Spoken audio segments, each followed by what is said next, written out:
Memahami pentingnya kerjasama dalam berbagai kehidupan di masyarakat. Mengapa kita harus bekerja sama? Untuk menjawab pertanyaan ini, mari kita simak video ini sampai selesai.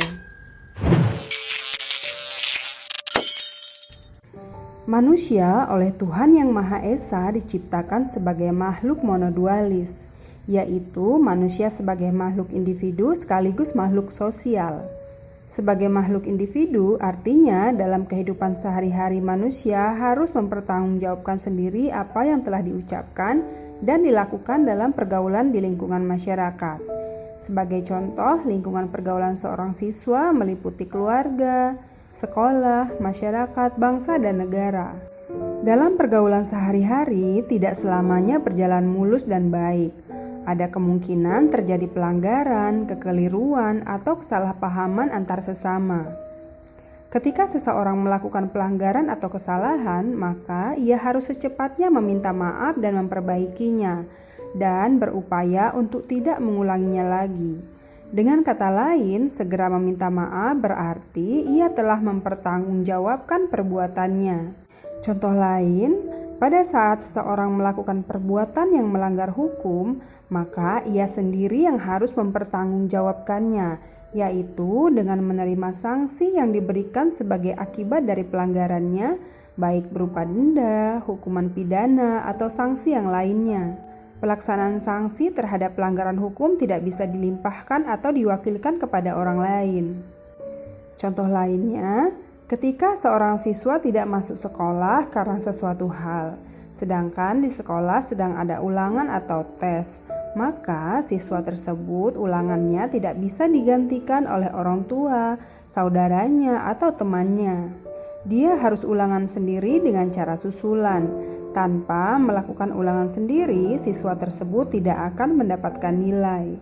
Demikian pula ketika seseorang ingkar janji, ucapannya menyakiti orang lain, tidak menghormati orang lain, maka orang tersebut harus minta maaf sendiri kepada yang disakitinya. Sementara itu, manusia sebagai makhluk sosial berarti manusia akan selalu hidup bersama dengan orang lain. Dalam memenuhi kebutuhannya, manusia selalu bekerja sama dengan orang lain. Tidak ada manusia yang bisa memenuhi kebutuhannya sendiri. Manusia sangat bergantung kepada orang lain. Karena itulah disebut sebagai makhluk sosial. Lihatlah baju yang kalian pakai. Coba hitung berapa orang yang terlibat dalam perbuatannya sampai baju itu kalian kenakan. Mulai dari si petani yang menanam kapas, memintal benang, penjahitnya, sampai jadi baju melibatkan puluhan bahkan ratusan orang. Baru satu jenis kebutuhan pakaian saja sudah banyak melibatkan orang lain. Kemudian makanan, mulai dari petani menanam padi di sawah, pupuknya, pengairannya, sampai jadi nasi. Berapa banyak orang yang terlibat? Ini semua membuktikan bahwa tidak mungkin manusia hidup tanpa orang lain. Manusia baru mempunyai arti ketika dia hidup dan bekerja sama dengan orang lain. Apa yang dimaksud dengan kerjasama? Untuk apa kita harus bekerja sama dengan orang lain? Ada pepatah yang menyebutkan, berat sama dipikul, ringan sama dijinjing. Lalu, bersatu kita teguh, bercerai kita runtuh. Apa kalian masih ingat arti kedua pepatah tersebut? Ya, manusia harus bekerja sama dengan orang lain agar hidupnya mempunyai arti. Yang dimaksud kerjasama adalah melakukan aktivitas bersama orang lain sehingga pekerjaan, beban, masalah dapat diselesaikan dengan mudah, cepat, dan ringan. Atau dengan kata lain, kerjasama adalah kegiatan manusia yang dilakukan secara bersama-sama sehingga semua permasalahan yang dihadapi cepat selesai. Kerjasama dapat dilaksanakan dengan baik ketika pelaku kerjasama memiliki rasa saling menghormati, rasa saling percaya, dan tidak membeda-bedakan status, golongan, pangkat, agama, dan lain sebagainya. Lalu apa saja landasan kerjasama dalam berbagai bidang? Yang pertama ada landasan ideal, yaitu Pancasila, terutama sila kedua, yaitu kemanusiaan yang adil dan beradab, yang mengandung unsur bahwa bangsa Indonesia merupakan bagian dari umat manusia di dunia. Oleh karena itu, dikembangkan sikap hormat menghormati dan bekerja sama dengan bangsa lain. Yang kedua, landasan konstitusional, yaitu pembukaan UUD 1945, alinea pertama dan alinea keempat. Lalu ada Undang-Undang Dasar Negara Republik Indonesia, terutama pasal 11 dan pasal 13. Dan yang ketiga ada landasan operasional, bentuk-bentuk kerjasama dalam berbagai kehidupan di masyarakat.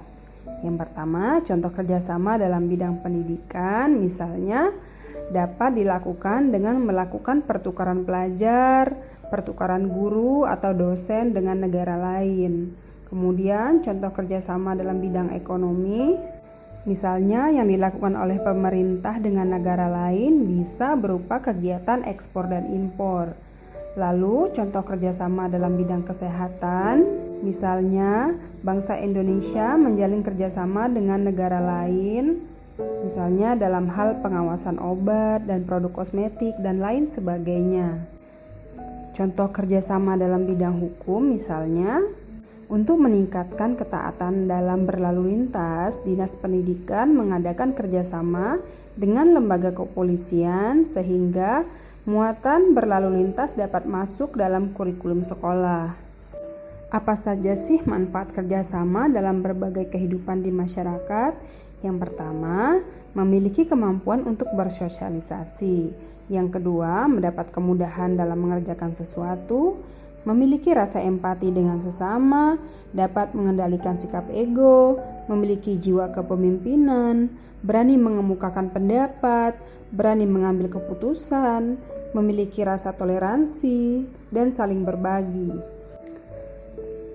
Selain dalam kehidupan sehari-hari, kerjasama juga akan memberikan manfaat yang besar dalam kehidupan beragama.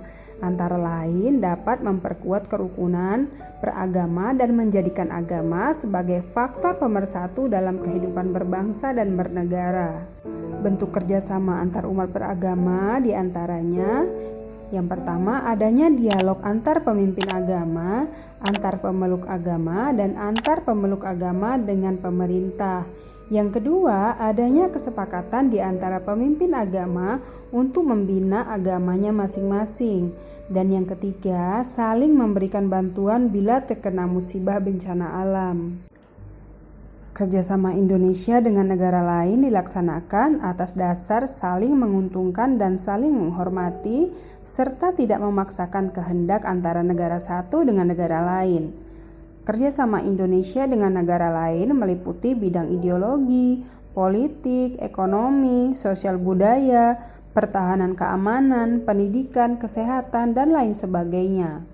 Bagi negara Indonesia, manfaat kerjasama dengan negara lain antara lain, kita dapat belajar dari keberhasilan negara lain yang lebih maju dari kita dan dapat saling melengkapi segala kebutuhan yang dipandang kurang memadai.